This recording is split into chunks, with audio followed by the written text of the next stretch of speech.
किरेन रिजिजू ने जो कहा कि हम प्रिविलेज कमेटी में ये मामला ले जाएंगे क्योंकि इन्होंने जो झूठ बोला है, जो लोग जो देश को गुमराह कर रहे हैं, वो मामला गंभीर है। अब क्या गुमराह करने की बातें हैं वो देखिए, और शब्दों की मर्यादा तो होनी ही चाहिए। राहुल गांधी ने कहा कि भारत और यूएस ट्रेड डील में भारत माता को मोदी जी ने बेच दिया। अब ये जो भारत माता को बेच दिया, क्या ये शब्द भी इस्तेमाल, कुछ भी हुआ हो, क्या ये शब्द भी इस्तेमाल किया जा सकता है कि भारत माता को बेच दिया?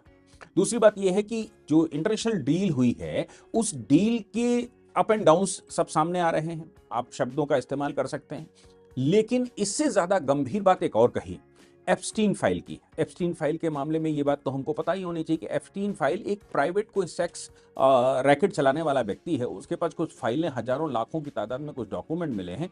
उसने विश्व भर के लोगों पर आरोप लगाए हैं। किसी के पास भी कोई डॉक्यूमेंट मिलता है जबकि उसका कोई वेरिफिकेशन, कोई प्रूफ नहीं है, तो क्या उसके आधार पर किसी पर भी एलिगेशन लगाया जा सकता है या कोई भी मुकदमा चलाया जा सकता है? भारत में जो एविडेंस एक्ट कहता है वो ये कह रहा है कि अगर कोई एलिगेशन लगाता है तो उसको प्रूफ करना पड़ेगा। अब एप्स्टीन फाइल में वो हरदीप पुरी की बात कहीं से आ गई और अनिल अंबानी की बात आ गई।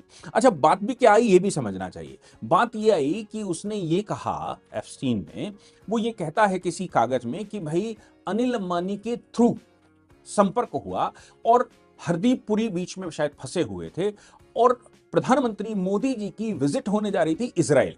अब चूंकि मोदी जी की विजिट इजराइल में होने जा रही थी, इसलिए इजराइल के प्रधानमंत्री को मैसेज देना था या ये पहले से कुछ सेट होना था, मतलब ऑफ द रिकॉर्ड होना था। अब मैं कहता हूं मोदी जी नए नए, मैं मतलब ये देखिए कानून और उसके दायरे से बाहर, मोरालिटी के दायरे से बाहर मैं बात करता हूं।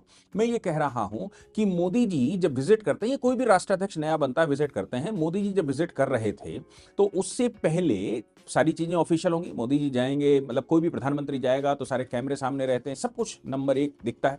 लेकिन उसके अलावा क्या पहले से कोई ऐसा माहौल बनाने वाला, कोई ऐसा व्यवस्था करने वाला, अगर अनिल अंबानी ये बात सोचते हैं कि नेतन्याहू के साथ प्रधानमंत्री की बैठक हो जाए तो अच्छा हो जाएगा, या वो ये सोचते हैं कि भाई किसी के माध्यम से नेतन्याहू को संपर्क कर लिया जाए या उनको सूचना दे दी जाए, मोदी जी की बाइंडिंग करवा दी जाए, बॉन्डिंग उनके साथ हो जाए और इजराइल और भारत के संबंध अच्छे हो जाए, what is wrong in that? मैं कहता हूं एप्स्टीन फाइल सही भी है, तो भी अगर ये बात कही जा रही थी कि इसमें, अगर ये बात कही जा रही थी कि हमें बैठना है या हम बैठना चाहते हैं, तो मेरा सवाल यह है कि ऐसी परिस्थिति में क्या, ऐसी परिस्थिति में क्या बात भी करना, मतलब वो लिखता है तो वो उसके लिखने से इधर क्या प्रभाव, मोदी जी पर क्यों सवाल खड़े, हरदीप पुरी पर क्यों सवाल खड़े करना?